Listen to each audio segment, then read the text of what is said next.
नवरात्रि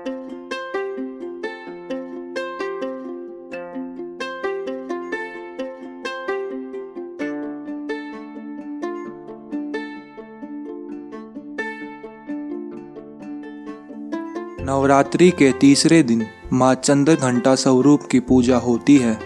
चंद्रघंटा देवी का स्वरूप तपे हुए स्वर्ण के समान कांतिमय है। चेहरा शांत एवं सौम्य है और मुख पर सूर्यमंडल की आभा छिटक रही होती है। माता के सिर पर अर्ध चंद्रमा मंदिर के घंटे के आकार में सुशोभित हो रहा है, जिसके कारण देवी का नाम चंद्रघंटा हो गया है। अपने इस रूप से माता देवगणों, संतों एवं भक्त जनों के मन को संतोष एवं प्रसन्नता प्रदान करती है।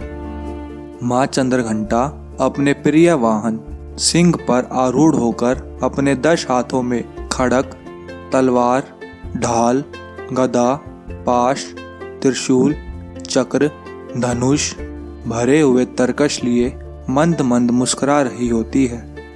इस देवी की कृपा से साधक को अलौकिक वस्तुओं के दर्शन होते हैं, दिव्य सुगंधियों का अनुभव होता है और कई तरह की ध्वनियाँ सुनाई देने लगती है। इन क्षणों में साधक को बहुत सावधान रहना चाहिए। इस देवी की आराधना से साधक में वीरता और निर्भयता के साथ ही सौम्यता और विनम्रता का विकास होता है। इसलिए हमें चाहिए कि मन, वचन और कर्म के साथ ही काया को विहित विधि विधान के अनुसार परिशुद्ध पवित्र करके चंद्रनागत होकर उनकी उपासना आराधना करनी चाहिए। इससे सारे कष्टों से मुक्त होकर सहज ही परम पद के अधिकारी बन सकते हैं। यह देवी कल्याणकारी है। माँ चंद्रघंटा की पूजा करने से जातक के सभी पाप नष्ट हो जाते हैं और जन्म जन्म का डर समाप्त हो जाता है और जातक निर्भय बन जाता है। माँ चंद्रघंटा की कथा। देवता और असुरों के बीच लंबे समय तक युद्ध चला। असुरों का स्वामी महिषासुर था और देवताओं के इंद्र। महिषासुर ने देवताओं पर विजय प्राप्त कर इंद्र का सिंहासन छीन लिया था और स्वर्गलोक पर राज करने लगा था। इसे देखकर सभी देवतागण परेशान हो गए और इस समस्या का उपाय निकालने के लिए त्रिदेव ब्रह्मा, विष्णु और महेश के पास गए।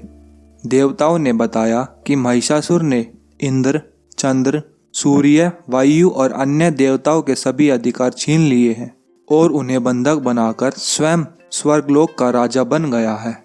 देवताओं ने बताया कि महिषासुर के अत्याचार के कारण अब देवता पृथ्वी पर विचरण कर रहे हैं और स्वर्ग में उनके लिए कोई स्थान नहीं है। यह सुनकर ब्रह्मा, विष्णु और भगवान शंकर को अत्यधिक क्रोध आया। क्रोध के कारण तीनों के मुख से ऊर्जा उत्पन्न हुई। देवगणों के शरीर से निकली ऊर्जा भी उस ऊर्जा में जाकर मिल गई। यह 10 दिशाओं में व्याप्त होने लगी।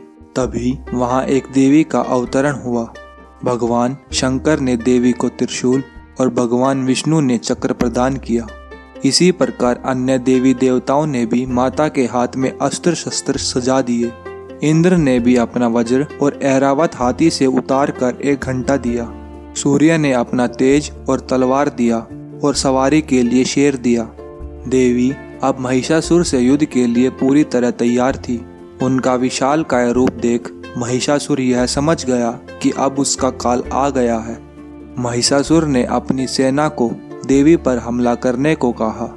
अन्य दैत्य और दानवों के दल भी युद्ध में कूद पड़े। देवी ने एक ही झटके में दानवों का संहार कर दिया। इस युद्ध में महिषासुर तो मारा ही गया, साथ ही अन्य बड़े दानवों और राक्षसों का संहार भी माँ ने कर दिया।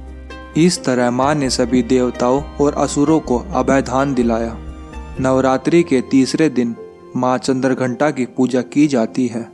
यह शुक्र ग्रह की देवी मानी जाती है। नवरात्रि के तीसरे दिन माँ चंद्रघंटा की पूजा अर्चना करने वाले जातक की जन्म पत्री में शुक्र दोष समाप्त हो जाता है। अभी आप सुन रहे थे माँ दुर्गा के तीसरे स्वरूप चंद्रघंटा की कहानी, मेरी यानी मोहित की आवाज में।